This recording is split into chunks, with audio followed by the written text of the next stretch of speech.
let's return now to our top story, where 20 people have been killed in an attack on a popular beachfront restaurant in Somalia. We can speak now to Mohamed Sheikh Nor. He joins me now from Mogadishu. Mohamed, tell us exactly what happened yesterday. Well, last night, around 5 militant fighters attacked a popular hotel next to the beach, Lido. They firstly detonated a vehicle laden with explosives outside the front gate of the restaurant.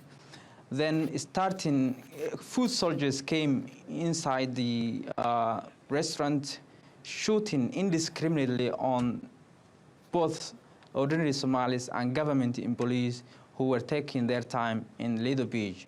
And this morning, early this morning, I went to the scene to see what happened, and the scene where the dreadful carnage.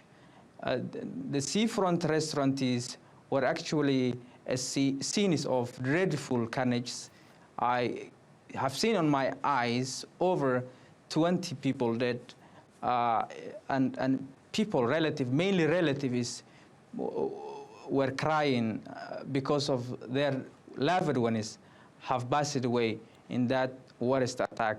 And this is the worst attack carried out by the Al-shabab militants since the beginning of the year. Well, Mohamed, this comes just a week after Al-Shabab attacked that African Union base in Somalia, where a large number of soldiers were killed. Are we seeing a resurgence of Al-Shabab and their power in the region? Well, some say Al-Shabab have made some quick comeback after they withdrew from Mogadishu and several parts of the country in 2001 after AMISOM and Somali forces attacked persistently on their strongholds.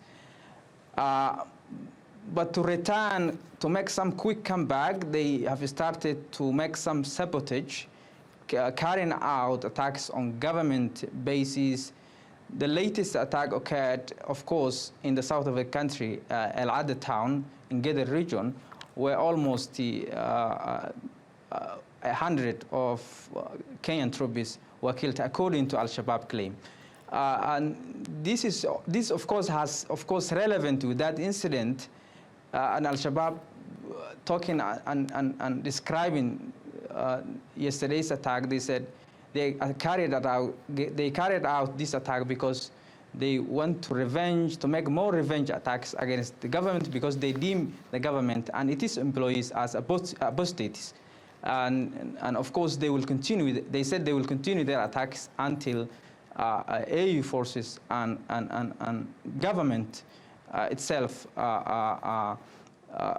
withdraw or pull the country out, of course. Very briefly, Mohamed, just tell us how much of a blow is this to Somalia? Because we had seen in recent months an improvement in stability to the country, hadn't we? Well, despite the fact that Al-Shabaab have accustomed carrying out such attacks in the country, yet life still continues. And this is one of the stark realities of day-to-day life in the country. One witness who were among trapped people in yesterday's attack, who also survived from the attack, confirmed me that there is no peace in this world, because he was there to take his time, and an attack was carried on his place, and he, of course, tried to escape, and luckily he survived. But he said there is no peace in this world, and wherever you think that is a good place, of course, such attack, of course, occurs. And of course, the government itself said that they apprehended the mastermind of this attack. Of course, the number of fighters who carried out the attack were 5 in number.